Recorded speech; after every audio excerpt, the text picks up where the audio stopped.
video we're gonna discuss actual weight versus volumetric weight, and this is actually one of the most important topics I can teach you guys. When shipping by air, both volume and weight must be carefully calculated to understand the real shipping costs. Product density varies greatly, and airlines must determine how much can actually be shipped profitably on an airplane. When calculating the cost of moving your shipment, the airline will consider both weight and volume of your cargo. By converting the volume into a weight equivalent, also known as volumetric weight, the carrier will then charge per kilogram for whichever is greater, the actual weight versus the volumetric weight. In other words, shipping 1 kilogram of pillows actually costs more than shipping 1 kilogram of metal, assuming that the cartons of the pillows will take up more space than the carton of metal products. There are different formulas to calculate the volumetric weight of a box or a pallet. We will focus here on the easiest one. The first step would be to understand your box or pallet volume, cubic meters or CBM. We will do that by multiplying your box or pallet measurements in centimeter, length, multiplied by width, multiplied by height, and divide that sum by 1 million.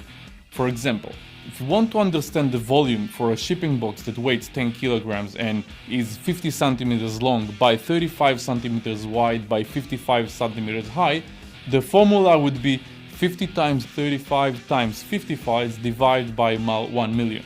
That will give us 0.096 CBM. That's the actual volume of your box.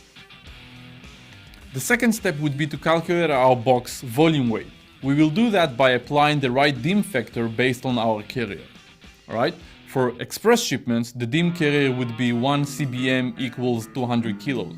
For regular air freight, the DIM factor would be 1 CBM equals 167 kilograms.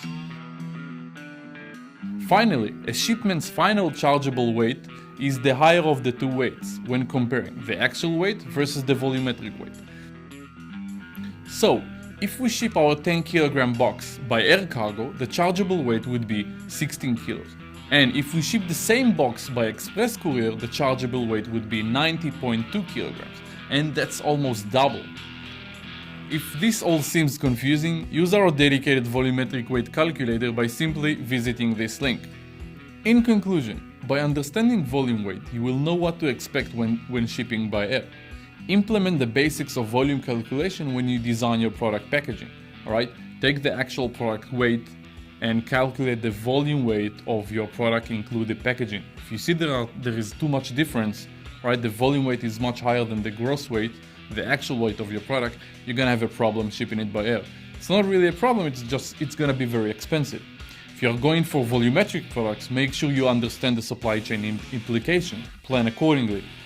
Let's say, for example, if you go for pillows, alright? If you want to private label a pillow, make sure that you understand that you will mostly need to ship by ocean. Air freight will be very, very expensive, because shipping 1,000 kilos of pillow, you'll actually pay for 3,000 and 4,000 kilos, alright, for chargeable weight. So plan accordingly. That's it. Thank you very much.